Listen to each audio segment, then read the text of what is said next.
but I do want to show you the sales section. Okay, so we've been in the accounting section, purchases section. Most of us aren't entering bills or things like that we're doing on terms, but you can. You can scan receipts here, which is nice. Very nice to have receipts connected to your expenses. But the other area that a lot of us are going to be using is the sales section. And so this is where we can set up invoices. These are one-off invoices to our clients. So if you provide services or you are selling products and they're paying you ahead of time, you can create invoices right here. It has this very nice bar just to kind of show you. It also breaks it down by unpaid invoices, drafts, and all. Obviously, I have not created any invoices in this account, so we'll do that in a second. It also allows you to create recurring invoices. So if you have clients on retainer or that just pay you a flat monthly fee, you can set up a recurring invoice and not have to think about it. It will just automatically send their invoice every month or every quarter or every year. And depending on what you have signed as far as payment agreements, you can even set it up. If you have waive payments turned on, you can set it up to automatically charge their credit card. As long as you have a signed agreement, then that's there. So let's create an invoice, just a basic one. So you can obviously customize this, include your logo, change any names, obviously invoice, most people are used to seeing invoice, but then we're going to have to create a customer. So let's create Bob Smith here. All you need is their name. But if you want to actually send them an invoice, you need an email, and then you can also just have more information in here, so you can basically keep your client database here in Wave. Wave also connects to Zapier. So if you use a CRM or your email with Gmail, there's a lot of possibilities of what you can do with Zapier and Wave and the other systems you use. So it's very cool. So now we've created the customer. We need to pick what day we're sending this and what day it's due. So if I'm sending this on the 20th, but it's not due till the 27th, that's a 7-day term. That means you have 7 days to pay this invoice. And then we're going to come down here and we're going to actually enter the information onto the invoice. So first thing you need to know is you can change these columns.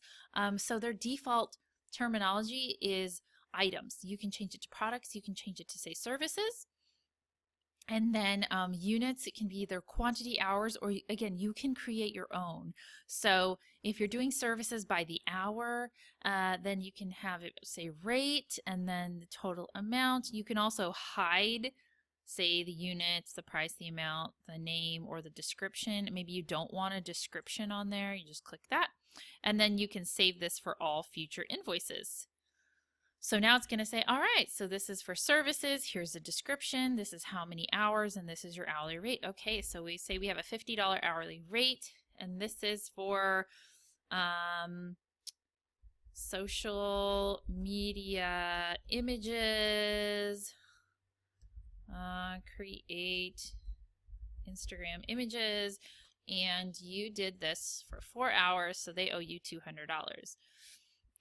If you were a physical product business or in a state that requires you to charge tax on your services, you can set up taxes here. That's a whole different subject that I don't want to dive into right now, but just know that that's there. And then here's another important thing. If you're adding these products or services directly on the invoice, so you haven't created these elsewhere, they didn't exist before, right? We're getting started. We're starting this. So we want to edit the income account so we know that this social media images service goes into the right category. So say that you have a couple different income categories that may exist on an invoice. You want to connect those to the right thing. So then you can add different line items. You can have multiple line items, a whole bunch, and then you can charge them in whatever is the correct dollar. So obviously our default is US, but say someone was like, hey, I need you to invoice me in Canadian dollars, or you're working with someone in another country and you need to invoice them in their dollar. You can do that. You can also add notes down here, and you can even add a footer. Sometimes, maybe just links to your website, tax ID, other information. You're already going to have your basic business stuff here, so your address and stuff all goes up here. You can change your invoice number. If there's POs involved, you can do that. So this is all the basics of the invoice. And then what you do is you can save and continue. You can save and send, or you can save and record a payment. So say they already paid you for this. You're just trying to record it in Wave so you know what client paid you what. You can save and record the payment. So what happens if we just save and continue? Oops, I'm missing something. Oh, let me delete that. All right, so if we just click save and continue, it's going to put this in draft mode. Okay, so this is also very handy if you have team members and you're saying, hey, have my admin VA go in and create all the invoices for the month. They can go in and create all the invoices in the month, and then you can come in and approve those invoices to be sent. Very handy. Very good.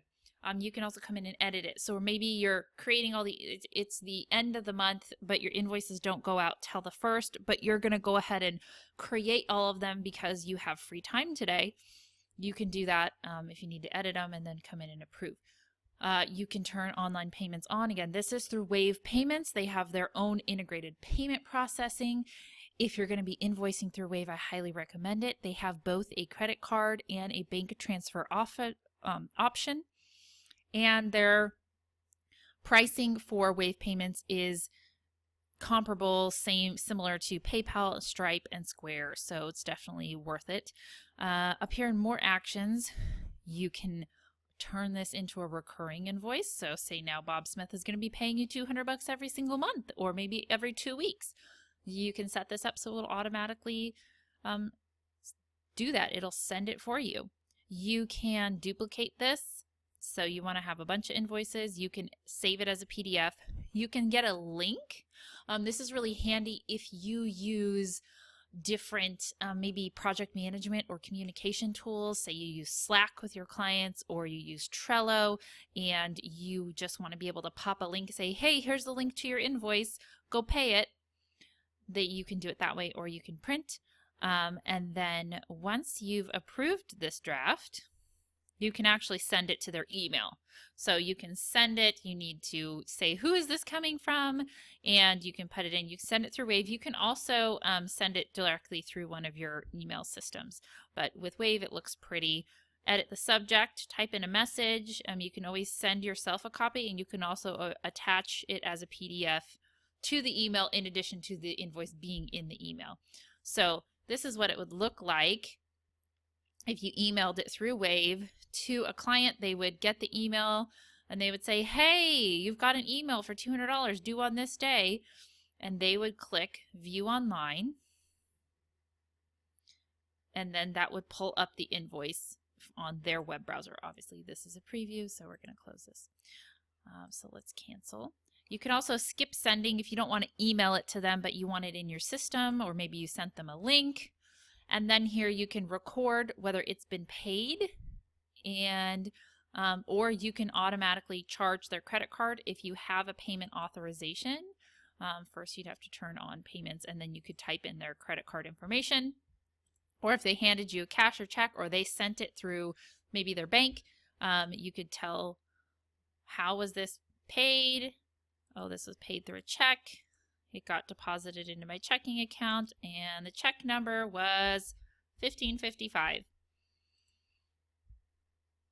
Great. You can also send a receipt to your client after it's been marked as paid, or you can close it. Okay, so that's there. You can also edit it if you need to. You can remove the payment if something got messed up. And then you can create another invoice. So if you're just like on a roll creating invoices, you can go for it. So let's see, what does it look like when we turn this into a recurring invoice? We're going to set the schedule. So we've already created the invoice. We know what it looks like, what it's for. We want this to go maybe out monthly on the 1st of the month, create the first invoice in January, and then end never. I usually set it to never because I don't cancel it until, depending on the terms of the contract, but maybe the contract is for 12 months, so you want to do it after 12 invoices, it's going to stop recurring, and then you can restart a new recurring invoice. So, and then your time zone, maybe if they're in a different time zone, you want it to send out to them in Eastern time zone, that it'll get them in the morning. Next, you want to set up wave payments, or you can switch to manual payments, but you can set that up. And then who are you going to send it to, and what is the message? And do we want any of these things? You can also send it to multiple email addresses. So maybe you want to send it to your client, but you also want to send it to their bookkeeper, because their bookkeeper is the one who actually pays their bills.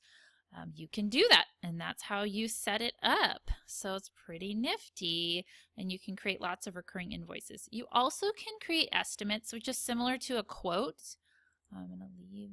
You can do estimates, which is similar to a quote. If you have another kind of maybe Debsado or 17 Hats, something like that, you've seen those, you can do that here.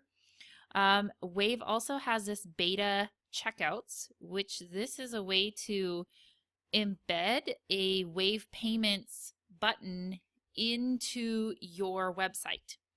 So it's kind of cool. If you already have been using Wave for invoicing and you're tired of invoicing, you say you've standardized your products and you want people to be able to buy directly through your website without having to send them an invoice, you can use checkouts.